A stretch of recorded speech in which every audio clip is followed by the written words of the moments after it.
Bonjour à tous, on commence cette revue de presse en France avec la grosse actualité du week-end qui concerne le Paris Saint-Germain. Hier après-midi, le club de la capitale a officialisé l'arrivée de Mauricio Pochettino en tant qu'entraîneur. Quelques jours après le limogeage de Thomas Tuchel, l'Argentin va donc s'asseoir sur le banc après avoir évolué sous les couleurs parisiennes entre 2001 et 2003. Pour le journal L'Équipe, l'histoire recommence entre l'ancien défenseur et le club parisien. Pochettino est d'ailleurs devenu le 30e entraîneur de l'histoire du club, avec la mission de donner une véritable identité de jeu à un vestiaire de stars. De son côté, le Parisien indique que l'ancien coach de Tottenham sera au travail dès aujourd'hui, car les Parisiens doivent préparer la 18e journée de Ligue 1, avec un déplacement à Saint-Etienne dès mercredi. En Angleterre, c'est une nouvelle polémique sur le Covid qui fait les gros titres, et ce sont les joueurs de Tottenham qui sont dans l'œil du cyclone. Pourtant, hier après-midi, les joueurs de José Mourinho ont largement dominé Leeds United 3-0. Mais comme le rapporte le Daily Mirror, plusieurs joueurs ont enfreint les règles sanitaires pendant les fêtes de Noël. Le tabloïd qualifie Sergio Reguilón, Eric Lamela et Giovanni Lo Celso d'idiots du Covid. Mourinho est extrêmement déçu du comportement de ses joueurs. Une affaire qui s'affiche également en une du Daily Mail. Là aussi, le quotidien parle de chaos du Covid. Les mauvais garçons de Noël, Reguilón, Lamela, Lanzini et Lo Celso ont enfreint les règles en se réunissant pour Noël.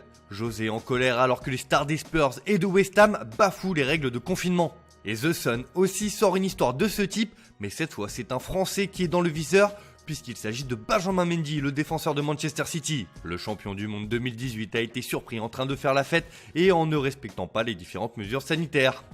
On reste en Angleterre où c'est du mercato qui fait la une du Daily Express ce matin. Et Manchester United veut prévoir l'avenir. En effet, les Red Devils veulent s'attaquer à Erling Haaland, le buteur du Borussia Dortmund. Les Mancuniens misent sur leur entraîneur Ole Gunnar Solskjaer, lui aussi norvégien, pour convaincre le serial buteur. Un intérêt qui devrait se matérialiser par une offre, mais l'été prochain. Sauf que comme le précise le journal, Manchester devra se séparer de Paul Pogba pour recruter Haaland. Une information qui fait aussi la une du Daily Star. Le tabloïd va même un peu plus loin en indiquant que le Norvégien est la cible prioritaire du club mancunien pour le prochain mercato estival. Là aussi, on insiste sur le fait qu'il faudra se séparer de Pogba pour réaliser le transfert. Et ce qui inquiète les dirigeants des Red Devils, c'est qu'il faudra négocier avec Mino Raiola, qui est l'agent des deux joueurs. Cela ne s'annonce pas être une partie de plaisir entre les différentes parties.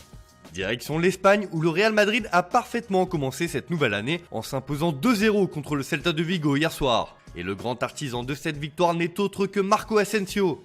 L'attaquant espagnol fait d'ailleurs la couverture du quotidien Marca qui titre « Asensio est un cadeau ». Il délivre une passe décisive, marque et le Real Madrid commence l'année sur une bonne note. Il a formé un grand duo avec Lucas Vázquez qui a également joué un rôle important sur les deux buts. De son côté, As titre bonne année. Les buts d'Asensio et de Lucas Vázquez permettent à Madrid de rester solide dans la lutte pour la première place, juge le quotidien madrilène. Enfin en Catalogne, Sport met en avant la légende Lionel Messi qui va disputer son 750e match sous les couleurs du FC Barcelone ce soir contre Huesca.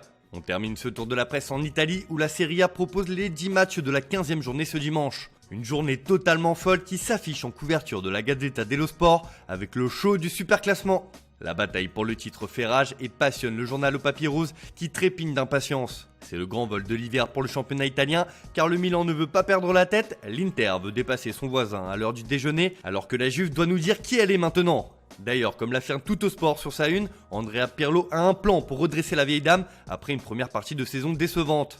Selon l'entraîneur Bianconero, il y a eu une réunion productive, les gars veulent revenir au top. Il va falloir des résultats désormais.